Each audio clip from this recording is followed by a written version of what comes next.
Vamos lá, pessoal, para mais uma aula de teologia e hoje com o assunto de cristologia. Vamos compartilhar aqui nossa tela 3D.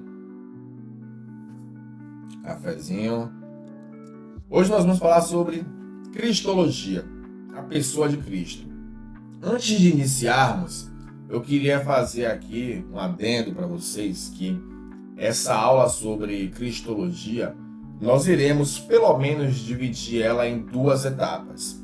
Falar sobre a humanidade de Cristo, como Cristo ele era humano, o que prova a humanidade de Cristo. E por que a gente vai falar sobre isso? Porque nós teremos uma aula a posterior, onde nós iremos tratar sobre algumas heresias que surgiram lá desde os primeiros séculos, do terceiro, quarto século, onde se dizia que já no primeiro século se falava isso, onde se dizia que Jesus ele não era uma pessoa física, não era uma pessoa humana como nós, que aquilo que a gente via ali era apenas uma imagem simbólica de um Deus. Então, aí isso foi chamado de docetismo, e iremos tratar sobre essas heresias de forma separada. Nós temos o docetismo, temos o gnosticismo e nós temos também o arianismo. E juntamente com essas aulas nós iremos tratar sobre alguns concílios que foram sendo formados pela igreja primitiva e as igrejas posteriores para combater essas heresias. Mas vamos focar aqui a nossa aula em pelo menos dois aspectos da cristologia. O primeiro aspecto sobre a humanidade de Cristo. Jesus ele era 100% homem. E na próxima aula nós iremos tratar sobre a divindade de Cristo. Como ele sendo humano, mesmo sendo humano, ele possuía uma natureza também divina, ou seja, Jesus ele era 100% homem e Jesus ele também era 100% Deus. Isso parece paradoxal, eu sei, e parece também que são coisas excludentes, você dizer que Jesus era 100% homem e 100% Deus ao mesmo tempo, parece ser excludente, mas a posterior nós vamos explicar como é que isso funciona, pelo menos aquilo que nos foi revelado. E a isso também nós traremos algum entendimento de alguns léxicos do grego, para a gente entender como muda, como a tradução das versões bíblicas para o nosso português, ela muda o entendimento de algumas coisas.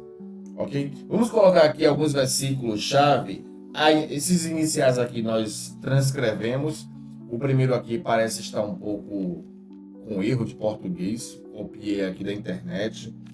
Mas você pode acompanhar aí na sua Bíblia. Eu vou abrir aqui a minha Bíblia, pelo menos nesses dois primeiros versículos. Vamos abrir aí em Mateus capítulo 1, versículo 18. Mateus capítulo 1, versículo 18.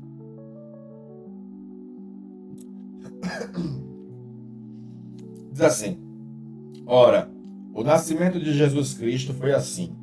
Estando Maria, sua mãe, desposada com José, sem que tivessem antes coabitado, achou-se grávida pelo Espírito Santo. Então nós vimos aqui nosso primeiro versículo, e agora nós vamos pular para o versículo 24 e 25, ainda de Mateus capítulo 1.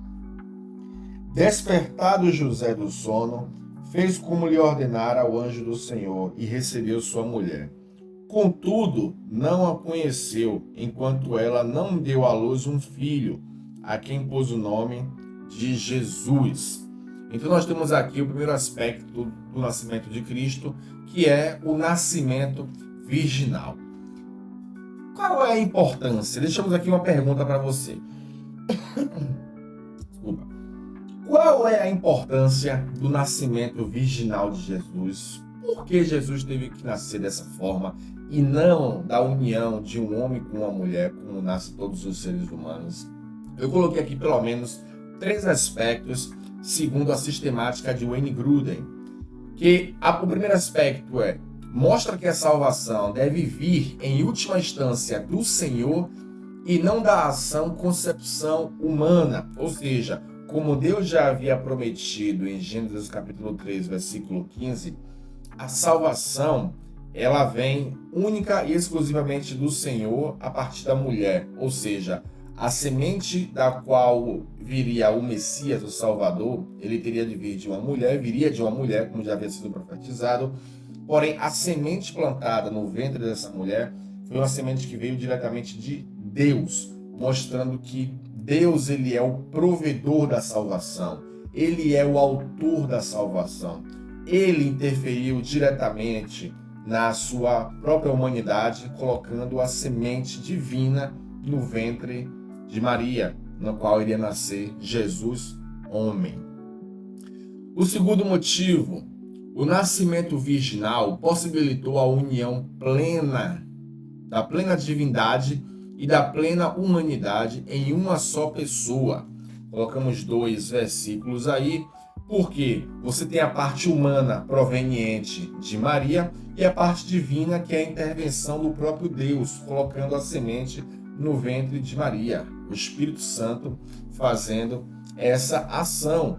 Já é aqui uma indicação da possibilidade dessa união, que nós chamamos de união hipostática de Jesus, onde ele é 100% homem e ao mesmo tempo ele tem a natureza também 100% divina, possibilitado pela concepção. Terceiro ponto, o nascimento virginal também torna possível a verdadeira humanidade de Cristo sem a herança do pecado. Ou seja, a herança do pecado, que ela é sempre relatada a partir da linhagem de Adão, ela é quebrada. Ou seja, Cristo já não herda essa herança hereditária do pecado na carne, que ela vem a partir de Adão de forma simbólica. Isso não significa, obviamente, que a mulher não tem pecado, que não é transmitido, não, mas simbolicamente a Bíblia traz essa linha, dizendo que a linhagem do pecado ela foi trazida a partir de Adão.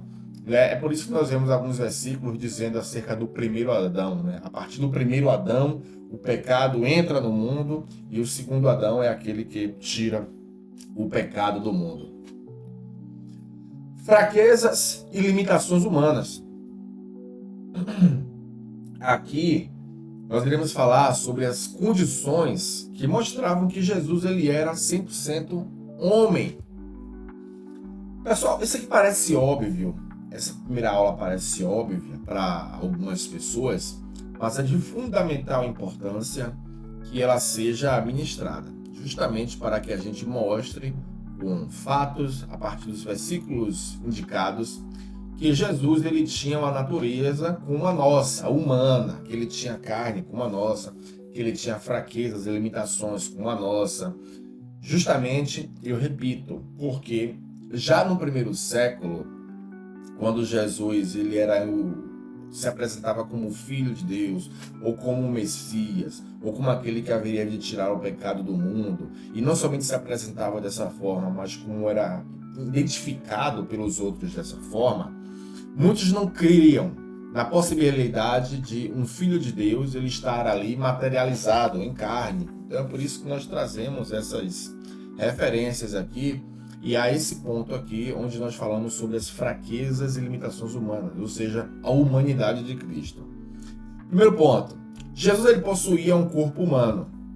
Ele nasceu da mesma maneira que cada um dos outros seres humanos, ou seja, da mesma forma que nós nascemos, Jesus nasceu no sentido do parto e não da concepção. Ele cresceu como uma criança para atingir a idade adulta, como todas as crianças fazem. A criança, aqui o versículo, Lucas capítulo 2, versículo 40 fala: a criança cresceu e tornou-se forte, crescia em sabedoria e graça de Deus, e a graça de Deus estava com ele. Ou seja, Jesus teve que aprender a ler, Jesus teve que aprender a escrever, apesar de que existem linhas históricas que relatam Jesus como analfabeto, não procede, mas aqui já é para um outro momento também. Jesus teve que aprender as leis, teve que aprender a lei como uma criança normal, como uma criança qualquer. Além disso, Lucas nos diz que Jesus crescia em sabedoria, em estatura e cada vez mais em favor de Deus e todas as pessoas. Cansou durante uma viagem a pé, João 4,6, teve sede, teve fome, e isso nós podemos ver lá no relato da mulher samaritana, em João capítulo 4 também. Morreu, como todo ser humano, um dia vai morrer, como nós um dia iremos morrer. Jesus ele também morreu. Observação: mesmo ressurreto, Jesus voltou em corpo físico, porém transformado. Ou seja, Jesus, como Deus, ele abdicou-se da sua forma de Deus pré-existente à sua forma humana, e essa abdicação, gente, foi eterna. Jesus para sempre será um homem com a forma corpórea como a nossa, para sempre, para sempre. E foi assim que ele escolheu. Não é à toa que lá em Atos os discípulos falam, da mesma forma que viste ele subir, virão ele retornar. Jesus, como Deus, abdicou da sua forma humana para sempre. Ou seja, Jesus sempre terá a forma de um corpo humano. Vede minhas mãos e meus pés, é o que ele mostra aos discípulos após a ressurreição. Ele come com os discípulos também. Isso mostra a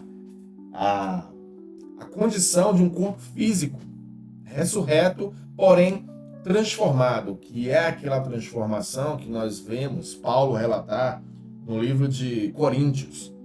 Então, Jesus, ele, mesmo ressurreto, voltou em corpo físico, porém transformado. E é justamente a esse corpo físico, a essa forma humana, que nós iremos ver lá que Deus o exaltou, exaltou a Cristo, sobre maneira que ele deu nome acima de todos os nomes. Depois, na próxima aula sobre a divindade, nós iremos tratar sobre esses versículos.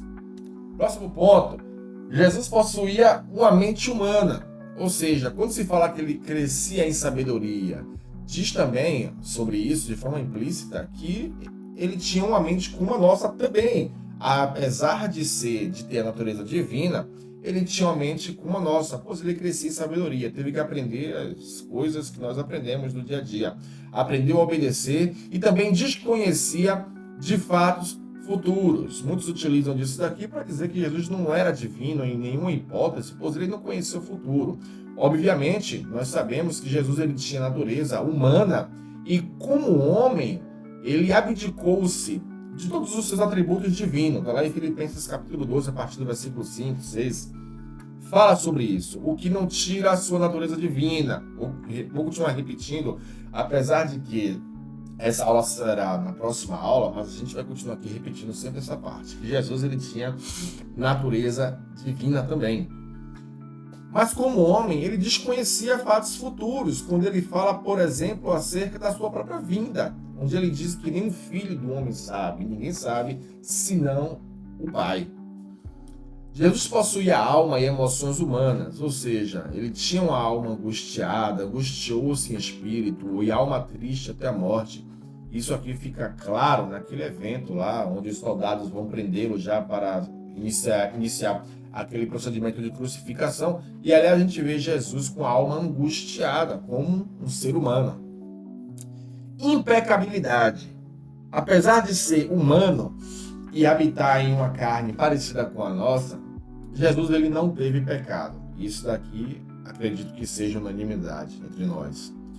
Jesus guardou os mandamentos do Pai até o fim.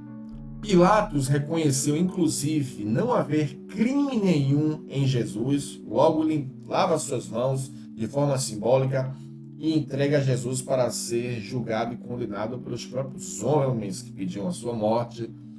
Paulo fala que Jesus assumiu carne pecaminosa, ou seja, a mesma carne como a nossa, porém não conheceu o pecado. Apesar de habitar em uma carne como a nossa, ele não conheceu o pecado. Foi tentado à nossa semelhança, porém não pecou. Pedro fala dele como um cordeiro sem defeito ou mácula. João o chama de o justo, nele não existe pecado. As maiores tentações era ser humano quando podia ser Deus. Isso é maravilhoso e mostra que Jesus ele se tornou uma carne humana como a nossa e mostrou a possibilidade de habitar uma carne humana como a nossa e ainda assim não pecar contra Deus. E aí vem uma pergunta-chave. Jesus, mesmo não tendo pecado e partindo do pressuposto que ele tinha uma natureza 100% humana como a nossa, mas ainda assim ele possuía uma natureza 100% divina, será que Jesus poderia ter pecado? Havia a possibilidade de Jesus pecar? Então vamos ver aqui alguns fatos.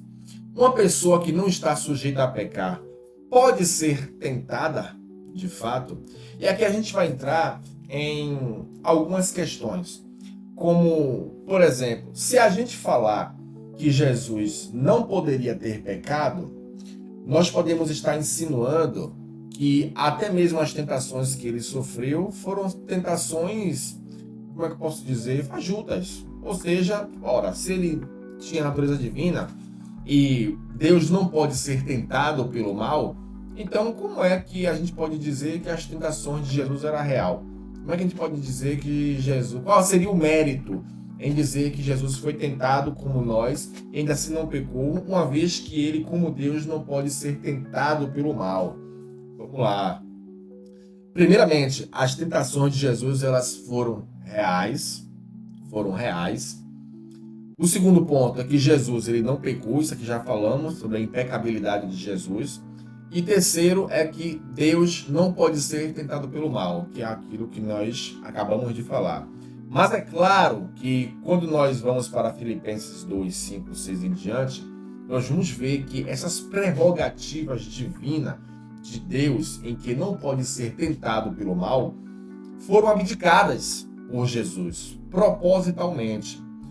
E aí vem a pergunta, então, Jesus ele foi tentado de verdade? Em sua natureza humana, sim. Porém, em sua natureza divina, isso não poderia ocorrer. Como nós acabamos de ver aqui, que Tiago 1,13 fala que Deus não pode ser tentado pelo mal. Isso é meio que lógico. Por quê? Porque as tentações, elas são geradas pela cobiça do nosso próprio coração. Então, nós estamos falando de Jesus Cristo, Filho de Deus. Então, nós partimos do pressuposto de que Jesus, como Deus, ele poderia ser tentado. Isso significa que havia alguma cobiça no coração de Jesus como Deus, com uma natureza divina? Vamos entender mais para frente. Em sua natureza humana, sim, Paulo falou que ele habitou carne pecaminosa e toda carne pecaminosa possui desejos. Logo, em sua natureza humana, Jesus ele foi tentado, de verdade. Porém, em sua natureza divina, isso não poderia ocorrer. No entanto, Jesus não recorreu à sua divindade diante das tentações. Isso aqui é muito importante. Jesus, em sua natureza humana, ele foi tentado. Sim, as tentações que Jesus passou eram reais. Porém, em sua natureza divina, isso não poderia acontecer, justamente porque Deus não pode ser tentado. Mas Jesus não utilizou dos seus atributos divinos diante das tentações. Um exemplo disso era na tentação, que ele foi levado ao deserto para ser tentado pelo diabo. E lá o diabo faz algumas propostas para Jesus. Dentre uma delas está, se tu és filho do homem mesmo, levando em consideração que Jesus teve fome.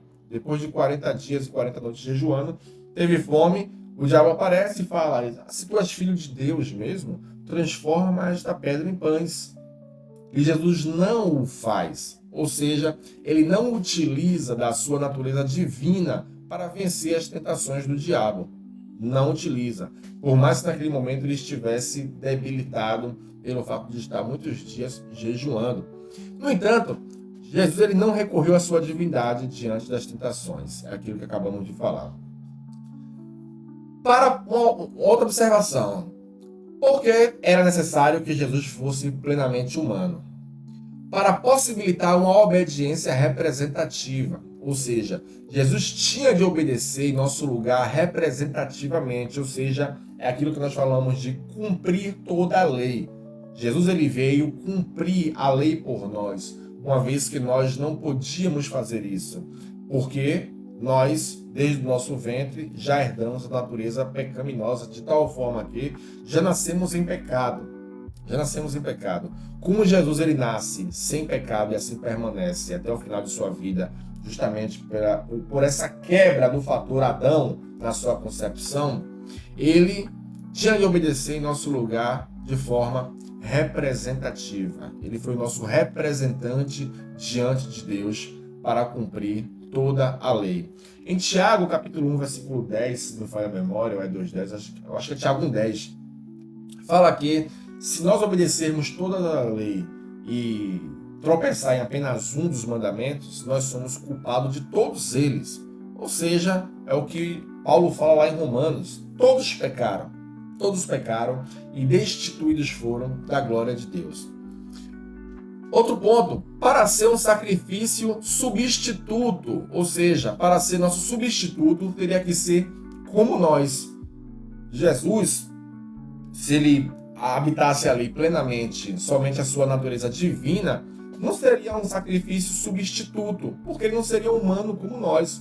Logo, assim como o primeiro Adão, ele era humano como nós, o último Adão, aquele que haveria de tirar o pecado do mundo, também teria que ser como nós, ou seja, humano em sua carne. Próximo ponto, para ser um único mediador entre Deus e os homens, ou seja, para mediar entre Deus, a divindade, e os homens, a humanidade, teria de ser representativamente alguém que possuísse as duas naturezas, tanto a natureza humana quanto a natureza divina. Lá em 1 Timóteo, capítulo 2, versículo 5. Para ser nosso exemplo e padrão de vida, ou seja, Jesus ele estabelece uma régua, ainda que ela seja cá em cima, mas ele vive como homem, e ele estabelece uma régua dizendo: olha, eu vivi como vocês, como homem, e estou mostrando aqui na prática que é possível você viver como homem, porém sem pecado. Tá lá duas referências aqui para você dar uma olhada também. E aqui nós finalizamos nossa primeira aula sobre cristologia. É uma parte aqui, essa é uma aula bem simples, porém ao mesmo tempo com todas as referências possíveis para mostrar que Jesus ele tinha natureza humana. Apesar de que, acredito eu, ser uma unanimidade entre todos que estão assistindo essa aula, que Jesus ele era 100% homem também, homem como nós, pessoas, tinha sangue, sangrou, chorou, sentiu, se angustiou, mas é de fundamental importância a gente fazer essa introdução justamente para as aulas que virão a seguir, que vai ser a aula sobre a divindade de Cristo e a aula sobre as heresias que surgiram nos primeiros séculos, principalmente as heresias que falavam que Jesus não era homem. Para você pode ser óbvio que Jesus ele era homem, como nós, mas para muitas pessoas do primeiro século, inclusive alguns cristãos, não era tão óbvio assim o fato de Jesus ser filho de Deus, ser o Messias e ainda assim ser um homem da mesma natureza que a nossa. Então ficamos por aqui e nos encontramos na próxima aula. Fica com Deus.